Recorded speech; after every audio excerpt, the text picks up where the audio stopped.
amigos do Esporte em Debate, sejam bem-vindos à TV Assembleia, canal 9.2, TV Max, canal 17 e também na Sky TV por assinatura 309.2. Nós estamos juntos sempre aqui na TV Assembleia. E o destaque de hoje do Esporte em Debate é para uma conquista espetacular. Dentre outros assuntos, você vai ver no programa de hoje. CRB quebra a invencibilidade do Sampaio no Castelão e empurra o tricolor para a 9ª posição na Série B. Sampaio Corrêa Basquete é só alegria. Derrota o Veracruz em Campinas e é tricampeão da LBF. Você vai ver ainda uma entrevista exclusiva com o vice-presidente do Motoclube de São Luís, Eduardo Maciel. Ele vai falar sobre o assalto no CT do Paraná. E mais uma reportagem especial sobre a edição dos Jogos Escolares Maranhenses de número 50. Tudo isso e muito mais no Esporte em Debate de hoje, que já está no ar. E olha só, gente, começamos em grande estilo o Esporte em Debate, falando da 50ª edição da maior competição da juventude esportiva maranhense. GEMES, Jogos Estudantis, Jogos Escolares Maranhenses. Você vai ver agora uma reportagem especial falando sobre esses 50 anos em que o esporte maranhense se transformou e através do esporte de educação e de rendimento, o esporte colegial, nós geramos para o Brasil e o mundo grandes atletas que pontificaram e dignificaram a história do esporte da nossa terra. A maior competição estudantil do estado chegou ao fim com uma marca histórica: 50 anos de existência. O evento esteve parado por conta da pandemia e o retorno é um momento de celebração, como observa este professor. São 50 anos de história e vai se transformar cada vez mais e que esses meninos possam seguir amanhã sendo um futuro do esporte maranhense e nacional, né? Que sirva de espelho como o José Carlos Moreira, o Codó, a Isiane, a Ana Paula, a própria Fadinha, né, do skate. Eles são exemplos hoje para chegar amanhã, quem sabe, numa Olimpíada. Então isso é o que a gente espera hoje, como secretaria, fomentar o esporte educacional para esses meninos amanhã chegar no esporte de alto rendimento e, sem dúvida nenhuma, como ferramenta educacional. Então é muito gratificante para o governo, para a secretaria, logo 2 anos sem ter atividade educacional, poder voltar com 50 anos de jogos escolares. Estudantes de várias regiões do estado participaram do evento e falaram da alegria em estar presente nos Jogos Escolares Maranhenses. O GEMES está completando 50 anos, a gente foi campeão 2 vezes, está sendo a 2ª vez. E eu estou muito alegre por estar participando dessa vitória e principalmente por você, o meu, da minha equipe me ajudando. É uma grande satisfação aqui, participar desse campeonato aqui tão grande. Na cidade tão pequena, consigo chegar até aqui, primeira vez. Este professor ressaltou a alegria em participar deste momento histórico na maior festa esportiva do estado. Sinto uma felicidade enorme, né? O GEMES completando 50 anos e pela primeira vez essa garotada, né, vem com um sacrifício enorme de Humberto de Campos para disputar esses jogos aqui, mesmo sendo uma série prata, mas aqui estão os melhores do Maranhão, os melhores do estado. Então nós saímos daqui hoje com o primeiro lugar, com essa medalha de ouro, né? É uma satisfação enorme. O Paragêmeos também chegou ao fim e o chefe do setor de Paradesporto ressaltou a importância do esporte enquanto instrumento de inclusão. É um prazer a gente estar premiando essa garotada, né? Depois dessa pandemia, o retorno. Mas é muito importante isso aqui que o governo do estado vem fazendo, né? Para estimular esses nossos atletas, né? Tanto da capital como do município. Para você ver, é uma festa imensa. Aí todo mundo está sendo premiado, né? Quem é campeão, quem é vice, quem é terceiro. E você viu que eles fizeram a festa aí. Para eles é um orgulho. Isso para a gente, para o governo, é muito bom. Os melhores do GEMES na categoria 15 a 17 anos representarão o Maranhão na etapa nacional dos Jogos da Juventude em Sergipe, no mês de setembro. Já os melhores atletas de 12 a 14 anos serão os representantes do estado nos Jogos Escolares Brasileiros, no mês de novembro, no Rio de Janeiro. Estou ao lado do Gregório Dantas, tudo bem, Greg? Beleza, Jurinho. Ô, Greg, falar dos Jogos Escolares Maranhenses é falar desse sentimento Sim. que brota na escola e que se transforma, além de uma escada para que o atleta possa brilhar em diversas competições a nível nacional, a formação de cidadãos, de bom caráter, no masculino, no feminino, com grandes conquistas que o estado do Maranhão tem. E é um dos poucos estados da federação que mantém uma competição deste naipe, né? É verdade, Júlio. Inclusive, a gente queria aqui destacar que os Jogos Escolares Maranhenses chegaram nessa edição, em 2022, a sua 50ª, né? São 50 edições dos Jogos Escolares Maranhenses, né? Quero parabenizar todo mundo que participou da organização, dos atletas, dos professores, os técnicos, que conseguiram fazer com que esse grande evento, essa grande festa do esporte acontecesse mais uma vez. A gente sabe dos problemas que nós tivemos, né, Juninho, por conta da pandemia da Covid-19, que afetou muita gente, afetou o mundo inteiro, muita gente perdeu a vida, os jogos escolares foram paralisados, os esportes de maneira geral foram todos paralisados por um período e os jogos escolares sofreram também com isso e agora voltaram. Nós tivemos uma organização centrada ali no Clube do Ipen, né, que é o Clube do Servidor, com alojamento, com os jogos sendo realizados ali nas quadras e tal. Então, tivemos uma centralização do evento ali no Clube do Ipen. E, chegando à 50ª edição, está de parabéns todo mundo, né, que participou do Gêmeos e organizou essa grande festa. Com certeza. Agora o destaque para o basquetebol. O estado do Maranhão está em estado de graça com o basquetebol feminino.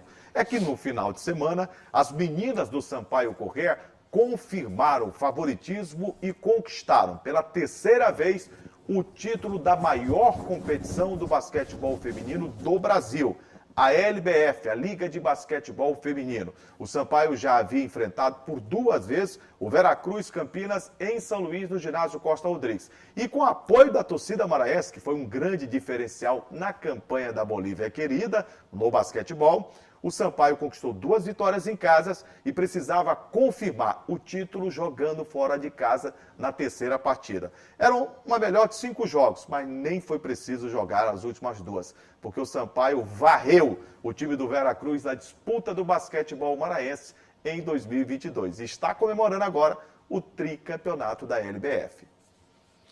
O Sampaio Corrêa venceu o Campinas por 74-70 na prorrogação e conquistou o tricampeonato da Liga de Basquetebol Feminino neste sábado do ginásio do Tênis Clubes em Campina. O time maranhense fechou a série melhor de 5 com um sonoro 3-0 com uma grande exibição outra vez fora de casa. Os destaques em quadra ficaram por conta, sabe de quem? Tainá Paixão, eleita MVP com 20 pontos, 12 rebotes e 7 assistências do lado campeão. Já no Campinas, Isabela Sangali teve o mesmo número de rebotes, além de 16 pontos e 4 assistências. As maranhenses já tinham levantado a taça em 2015, aquele timaço, você se lembra, que tinha Isiane Castro, né? A Isiane Max na disputa também em 2016 e em 2019, justamente em cima das campineiras. Essa foi a 3ª final disputada entre os times, né? Campinas foi campeão em 2018. Ô Greg, que festa para o basquetebol e com muito merecimento. Sim. O Sampaio Corrêa Basquete ergueu o troféu em São Paulo. Imagina só, o Maranhão fazer festa em São Paulo, que sempre foi uma terra de Hortência, de Paula, de tantas e tantas outras extraordinárias jogadoras. Janete. E o título ficava lá, sempre ficou lá. É mesmo. Mas dessa vez não deu. Aliás, já há algum tempo, né, a gente vem destacando isso, o Sampaio, eu não tenho medo de dizer, nem arriscar dizer, é hoje a maior equipe do futebol feminino do Brasil, né?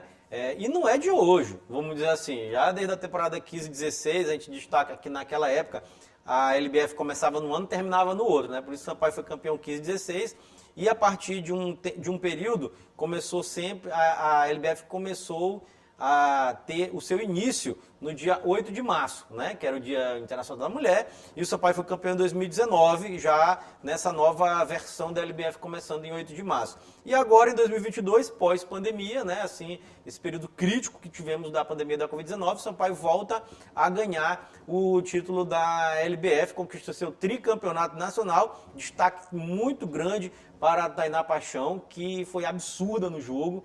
Nesse jogo 3, né? O Sampaio, como você lembrou, absurda em todos os jogos que ela teve em quadra, né? Ela sempre manteve uma regularidade, ela sempre foi destaque jogando lá fora e aqui, nos momentos mais difíceis, ela sempre correspondeu, empurrou o time, sempre foi um destaque, sempre fez cestas importantíssimas. Isso, cesta de 3 principalmente, né, coordenando o setor ofensivo da equipe do Sampaio. Também queria destacar muito a atuação da Érica nos 3 jogos, jogou demais a Érica. Até a gente ficou ali um pouco apreensivo, porque o Rodrigo Galego preservou a Érica ali no final do quarto e também na prorrogação. Ela não entrou muito em quadra, né? A gente, porque a Érica não entra e tal, mas o Sampaio ganhou, atropelou, varreu a equipe do Veracruz Campinas. O Sampaio era favorito, é bom destacar isso, né? E fez valer o seu favoritismo, ganhando por 3-0 a melhor de 5. Não tivemos mais necessidade do jogo 4 e nem do jogo 5, que seria realizado aqui em São Luís. Então, parabéns ao Sampaio Corrêa, parabéns à diretoria, aos jogadores, aos torcedores, a todo mundo que compõe essa equipe tricolor, tricampeã nacional. Entendo que vale muito a pena. Essas meninas chegam nesta terça-feira e espero que sejam recepcionadas com um calor humano fantástico, que a torcida maranhense, em especial a torcida do Sampaio, vá ao aeroporto. Era possível um desfile de carro aberto. E merece. Porque elas merecem muito. Você conquistar um título a nível nacional, jogando em São Paulo, diante de uma equipe que tem uma estrutura imensa, de anos e anos. Já foi campeã. Já foi campeã diversas vezes, é um título extraordinário.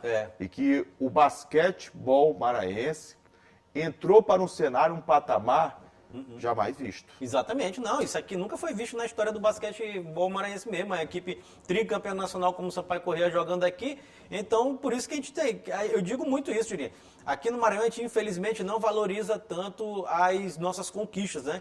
E a gente deveria valorizar. O Sampaio conquistou um título impressionante e tem que valorizar. O que é legal também é que o projeto vai continuar, o governo do estado já anunciou que o projeto vai se manter para a temporada de 2023. Muito não bom. Pode parar mesmo. Isso. Né? Um projeto tão vitorioso como este no basquete. E com uma coisa, você foi muito bem, a torcida do Sampaio empurrou o Sampaio nessa conquista e lota e gosta do basquete. A torcida do Sampaio vai no Costa Rodrigues, como ia na época do Castelinho, antes de ter o acidente de ter esse processo de reforma, lota. Então, é uma coisa muito boa que atrai público. Então, parabéns a todo mundo que participa do Sampaio Corrêa Basquete. Com certeza.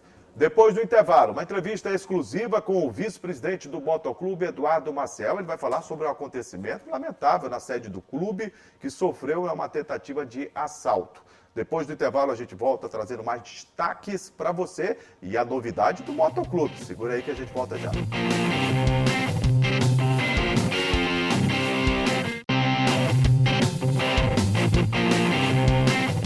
Já estamos de volta e para destacarmos que o Motoclube de São Luís sofreu uma tentativa de assalto em sua sede. Preocupou bastante, o jogador Dedé foi atingido por um dos assaltantes com uma coronhada na cabeça e foi parar em um dos hospitais da cidade de São Luís. Passa bem, graças a Deus. O jogador foi emprestado, inclusive, para o Imperatriz e já voou para a cidade de Imperatriz. O repórter Joelson Braga conversou com o vice-presidente do Motoclube, Eduardo Maciel, e ele dá mais detalhes do que aconteceu e as medidas que foram tomadas pelo clube e pelo aparelho de segurança pública também do estado do Maranhão. Olá, Gregório. Olá, Juraci. É um prazer estar voltando a falar com vocês. E hoje a gente vai bater um papo aqui com o vice-presidente do Motoclube, falar um pouquinho desse momento que vive o Moto, né? O Moto foi recentemente eliminado de uma competição importante, que era o acesso aí para a Série C, e também teve um fato policial envolvendo um clube de futebol. A gente vai falar isso também dos preparativos para a Copa FMF, que vai acontecer em outubro. Obrigado pela presença aqui, Eduardo. E a gente queria começar logo falando sobre essa questão desse incidente que aconteceu lá no Moto. Fala para a gente, resume aí essa história, o que aconteceu de fato? Boa tarde, né? A princípio, a gente foi informado já na notícia, já por volta das 15 horas, né, que houve essa tentativa de invasão ao CT, né? Os criminosos, né, os suspeitos lá, eles foram em busca da arma do vigilante, né, do vigilante da empresa lá terceirizada. E o objetivo realmente foi isso, buscar a arma. Como o vigilante acabou conseguindo se evadir, eles fizeram reféns, né? Jogadores, funcionários. O jogador foi agredido, né? O zagueiro Dedé. E fizeram aquela intimidação, né? Aquela tortura que acabou sendo psicologicamente ruim, né? Tanto para os funcionários quanto para os atletas. Mas graças a Deus o presidente conseguiu acionar a Polícia Militar logo, né? E a Polícia Militar deu uma resposta imediata, conseguiu prender três suspeitos, né? Recuperar algumas coisas, alguns pertences dos jogadores e dos funcionários. E pelo menos não teve nenhum problema maior em termos de feridos. O Dedé teve um pequeno corte na cabeça, mas também nada grave, né? E graças a Deus não teve um problema maior. O corte foi causado pelos bandidos lá? Sim, na intimidação durante a ação, eles acabaram agredindo com um revólver na cabeça do atleta, né? Agora, diante disso, o que o Moto pensa no reforço da segurança para evitar que isso possa voltar a acontecer? Inclusive, eu conversei com o Iglesias, a ideia é melhorar essa questão da estrutura lá do acesso, na portaria, né? Como a gente não tem uma guarita, a gente está pensando em ver a possibilidade de construir uma guarita suspensa, né? Porque essa visibilidade do vigilante na rua, ele teria visto os indivíduos circulando, porque a entrada foi pelo portão principal, eles ficaram monitorando, né? A gente tem as imagens, ficaram monitorando o momento de abrir o portão para poder adentrar no CT. Então a gente está pensando nisso, questão também do portão ser um portão mais seguro, com portão eletrônico, fechando mesmo. E a guarita para o próprio vigilante ter uma visão mais geral da área, né, da rua, e conseguir evitar esses incidentes que acabam complicando a situação dentro do CT para os funcionários, para os atletas que estão hospedados lá na estrutura interna. Agora, o que foi levado lá do CT? Na verdade, como eu te falei, eles foram apenas buscar a arma. Eles queriam o roubo da arma do vigilante. Como o vigilante conseguiu se evadir por trás, eles pegaram os jogadores funcionários como refém e acabaram subtraindo os celulares dos funcionários e o celular de um jogador, de um atleta. Agora, esse fato aí vem num momento também triste para o Moto, né? A gente falava ainda há pouco aqui da questão da eliminação aí na Série D, né? Qual a análise que você faz? Onde é que o Moto pecou? Teve algum detalhe aí que o Moto errou, que estava vindo bem, né? Principalmente na primeira fase da competição, aí caiu diante do América. Fizemos um campeonato bom, né? O campeonato da Série D é um campeonato muito difícil, é um campeonato longo. Então, tu precisa não só ter uma continuidade durante o campeonato, mas quando chegar na fase de mata-mata, tu precisa também estar bem.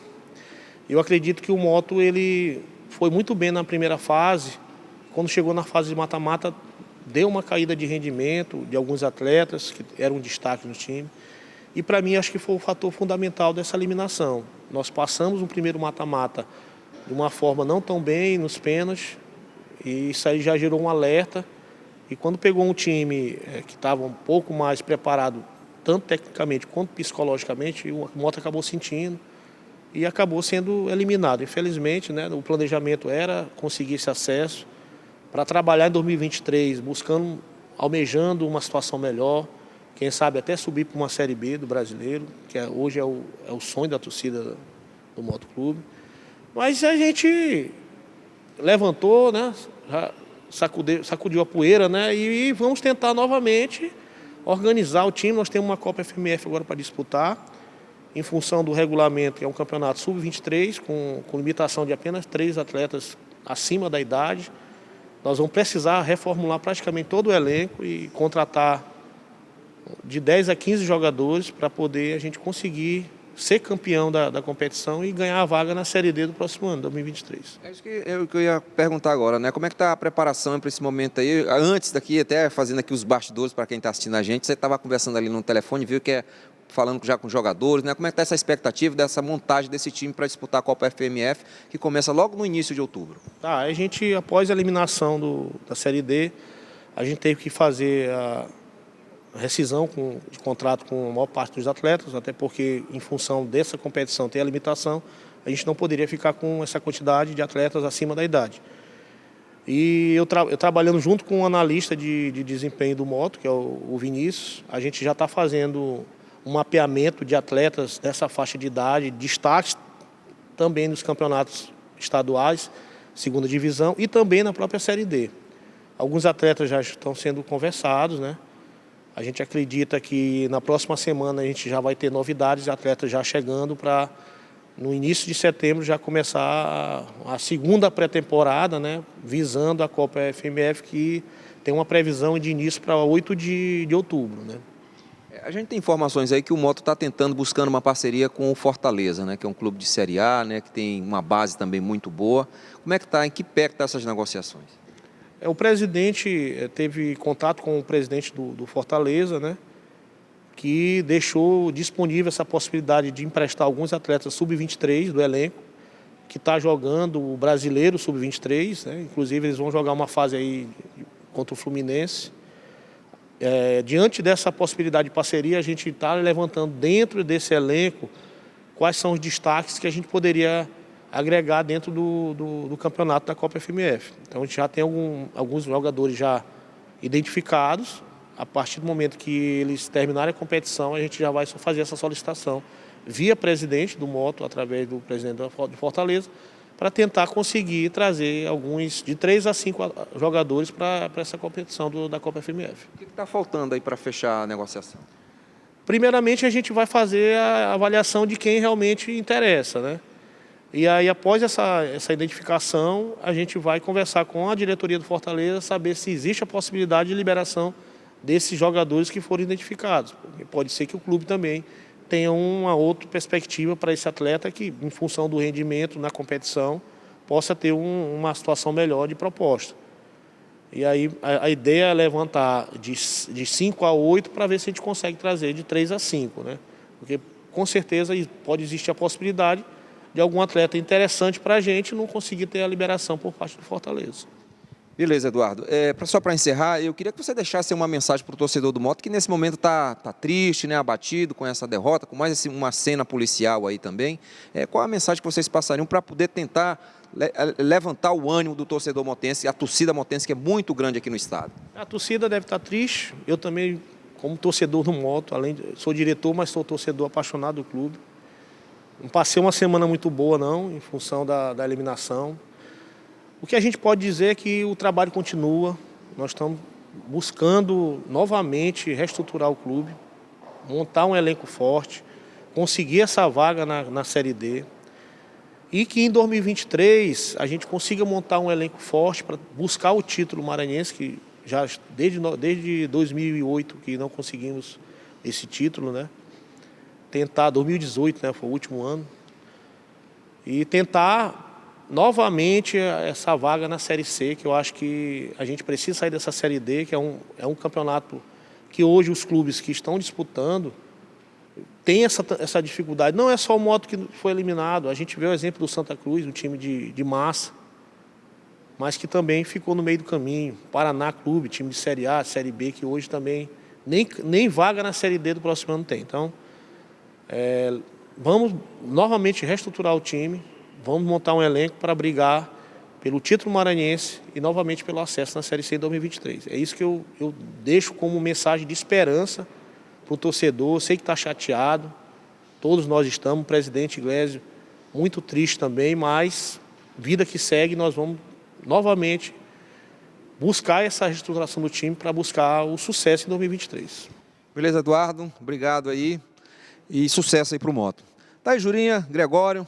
Bati o papo aqui com o Eduardo Maciel, vice-presidente do Moto Clube. A gente falou sobre vários temas aí, vocês viram, quem está em casa está acompanhando. E a gente deseja sucesso para o Moto Clube nessa temporada que ainda não terminou, de 2022, né? Tem a Copa FMF, mas 2023 está aí, que é um dos campeonatos mais charmosos aqui do Maranhão, que é o Campeonato Maranhense. Volto com vocês. Ô Greg, lamentável o que aconteceu. Lamentável. Né? Aquela região precisa realmente de um patrulhamento, um monitoramento maior. Sim. Aquele lado da cidade ali, São José de Ribamar, as duas MAs 201, 202, são regiões onde mais os empreendimentos imobiliários têm crescido. A população tem crescido muito para aquele lado. Pasto Lumiar.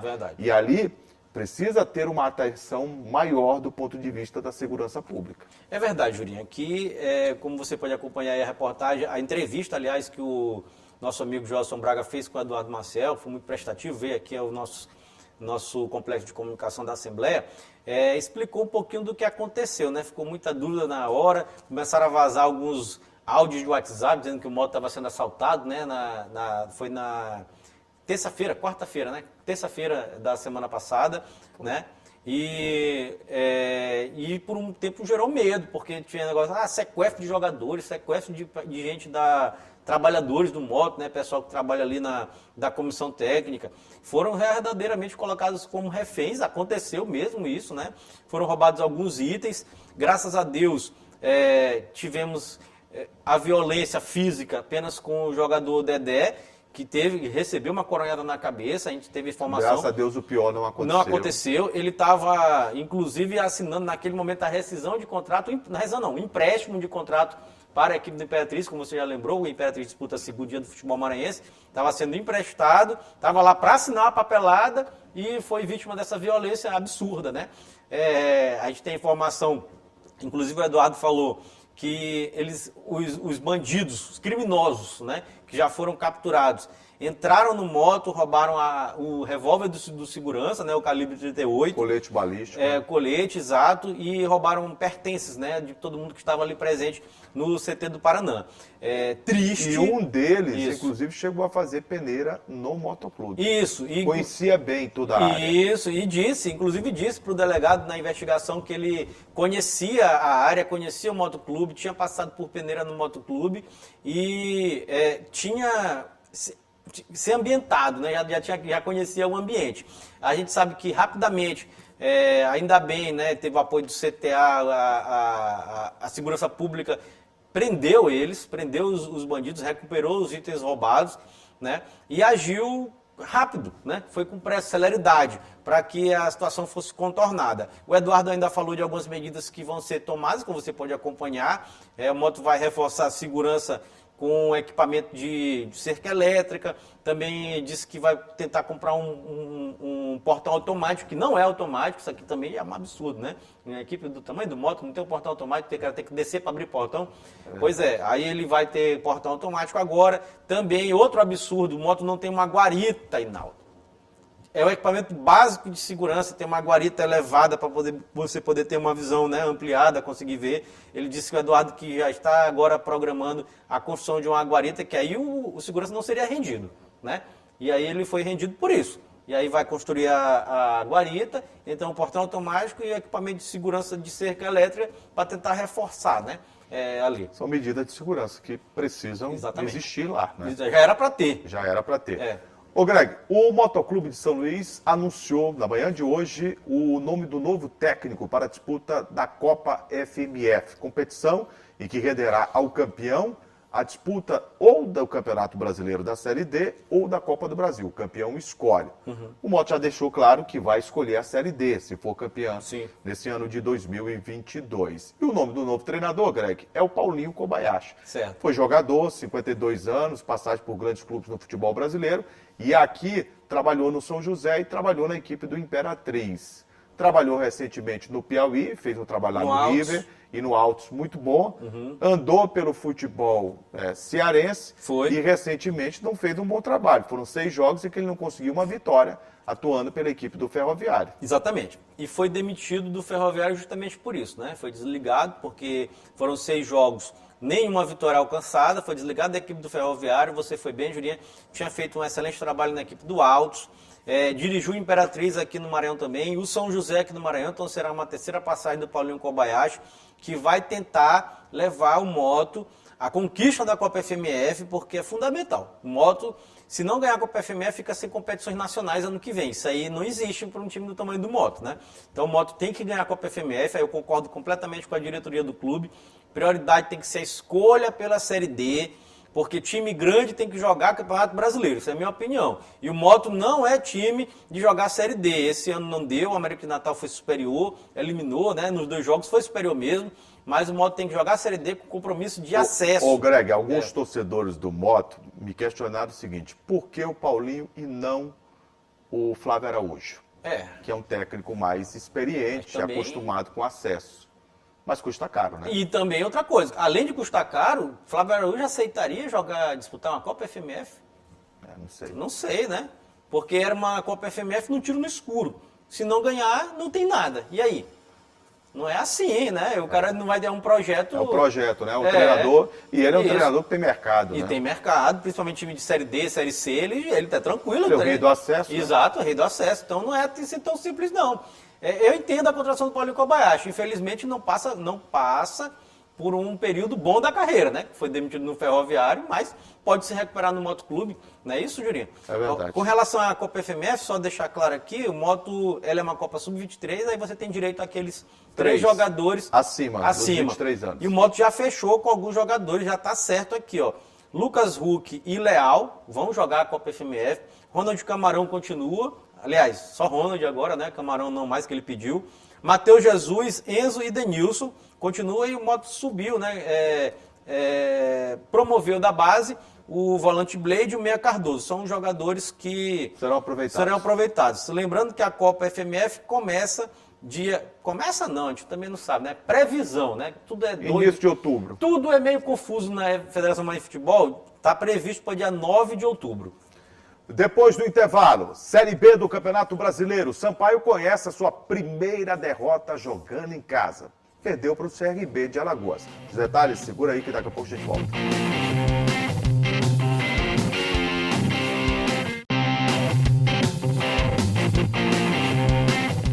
Campeonato Brasileiro da Série B. Jogando no estádio Castelão, o Sampaio fez uma promoção. Mulheres não pagaram o ingresso para ver o jogo do Tricolor diante da representação do CRB. Depois das vitórias diante do Bahia, do Esporte Clube do Recife e do próprio Clube de Regatas Vasco da Gama, o torcedor tinha motivos para ir ao estádio Castelão. Não foi num número extraordinário, mas mais de 5 mil torcedores estiveram no Castelão, no maior público, à exceção de Sampaio Corrêa e Vasco, da equipe boliviana no Campeonato Brasileiro deste ano. O Sampaio, infelizmente, perdeu pelo placar de 2-1. Greg, a história do jogo, o Sampaio teve um jogo equilibrado, diante de um adversário que se preparou muito para enfrentar o time do Sampaio. Taticamente foi um jogo resolvido estrategicamente, tecnicamente não foi dos melhores, e o Sampaio teve abaixo daquele Sampaio avassalador de outra jornada no estádio Castelão. E ainda deu o azar de perder logo cedo o Catatal, pelo lado esquerdo do ataque, e o zagueiro Joécio. Ambos saíram lesionados. Foi. Assim, Jurinho, concordo com você, o Sampaio até fez uma boa apresentação. Com relação ao estudo tático, foi bem perceptível. O técnico do CRB estudou a equipe do Sampaio, viu como é que ele poderia anular as potencialidades do Sampaio e realmente ele funcionou, ele anulou o Pimentinha. O Sampaio sentiu demais essas duas perdas logo no começo do jogo. Catatal, que foi um jogador muito tempo criticado pela torcida do Sampaio, tá fazendo uma temporada... Pela imprensa. Tá fazendo uma temporada boa, né? Boa mesmo. Então, assim... 6 gols ele tem. E é titular absoluto do Sampaio. Então, o Sampaio sentiu demais. O Tocantins entrou e não entrou no nível dele, né? Indicação, inclusive, até do Léo Condé. Fez um bom primeiro jogo, mas agora não, caiu demais. E o Paulo Sérgio estava jogando um campeonato de nível inferior. É diferente de jogar um campeonato de Série C, Série D, e jogar uma Série B. Né? É completamente diferente. O sarrafo é mais alto. Muito mais alto. E você vai enfrentar jogadores mais qualificados tecnicamente, times com esquema tático mais evoluído. A velocidade é maior. Isso. A velocidade que você joga na Série B, que você tem na Série B do Campeonato Brasileiro, é bem maior do que a velocidade que você vê na Série A. E é mais física também. É mais físico. Isso, a Série A é mais técnica. Isso, a Série B tem mais contato, então é diferente. O contato é mais intenso. Isso, é totalmente diferente. Então, assim, o Paulo Sérgio entrou abaixo.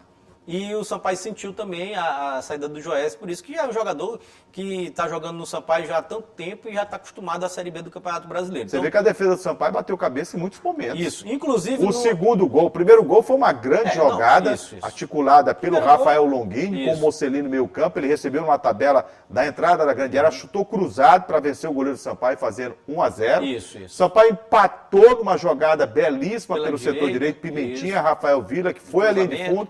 Fez o passe, o Poveda faria o gol, mas o Gun se antecipou no carrinho e fez um alto gol, 1-1.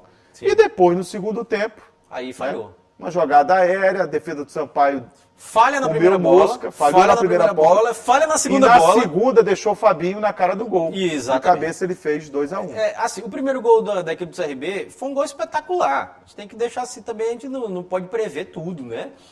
Você faz um esquema tático para armar, para proteger seu sistema defensivo, mas o cara fez uma tabela espetacular e um chute indefensável, então foi um golaço.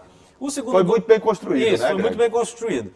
Tô com você, foi golaço. Exato, foi um espetacular. golaço. O segundo gol não. O segundo gol da equipe do CRB foi um erro completo de marcação do Sampaio Corrêa, porque na primeira bola, o atacante da equipe do CRB quase nem pula, nem sai do chão e consegue cabecear no meio da área. Então teve um erro de marcação na primeira bola. Ele cabeceia a bola para trás intencionalmente, e ninguém acompanha o jogador do CRB que vai por trás do lateral e faz o gol. Então Fabinho, foi um foi o erro Fabinho que completo de sistema E defensivo. outro detalhe, estreou o Matheus Polentini.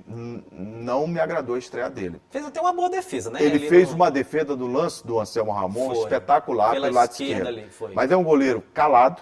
Sim. O goleiro é um líder, ele vê o jogo todo de trás, né, Reinaldo?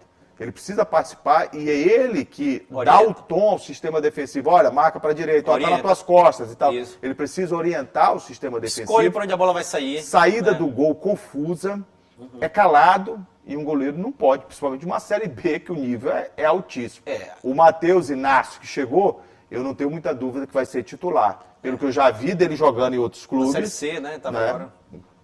Assim, Jurinha, tem algumas coisas a falar do Polentini, fez até essa defesa muito boa, que inclusive ia ser gol, ele salvou o gol ali, mas assim, concordo com você, só que tem o seguinte também, é o primeiro jogo do cara no ano, né? O cara não jogava. Mas Tem que dar pra são situações, Greg, e que o cara tem que estar preparado. É. A oportunidade, o cavalo selado, não vai passar 10 vezes, não. Ele passa uma vez. Você tem que subir e embora. Concordo. Não, eu concordo. É porque goleiro é uma posição... Eu achei que o Léo Condé foi de um caráter, de uma coerência maravilhosa. De deixar ele. Porque Ele quando o tava no Sampaio contratou, a impressão é que ele ia jogar. O Matheus, não. Ele deu oportunidade para quem está no grupo.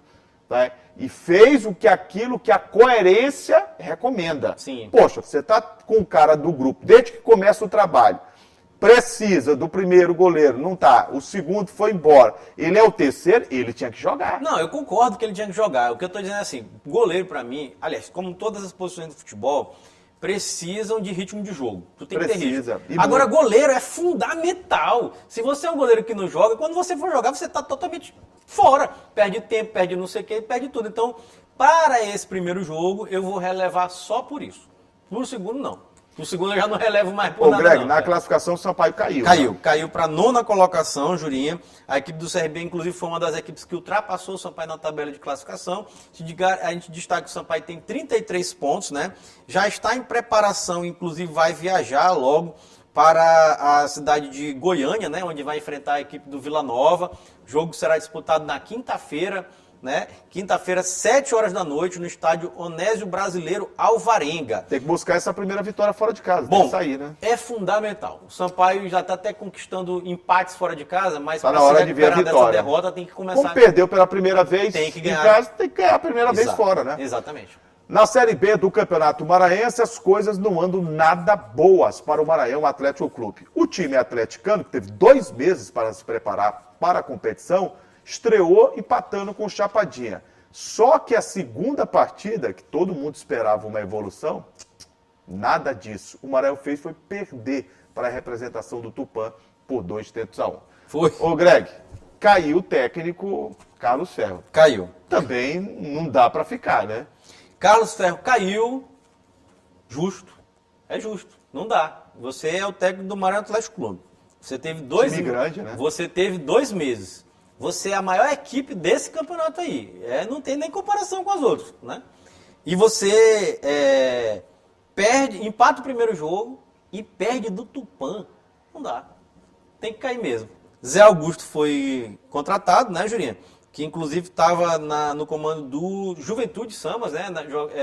Disputando a... Fez boa campanha. Foi, classificou para a próxima fase, né? De uma fase para outra, pegou... Foi jogador do Maranhão Atlético Clube também. Exato. Então o Zé Augusto vai reiniciar o trabalho agora do zero, vamos dizer. É do zero. Né? E já com reforços, né? Isso, já com reforços. O Emerson Nike foi contratado, já apresentado também, né? Sim.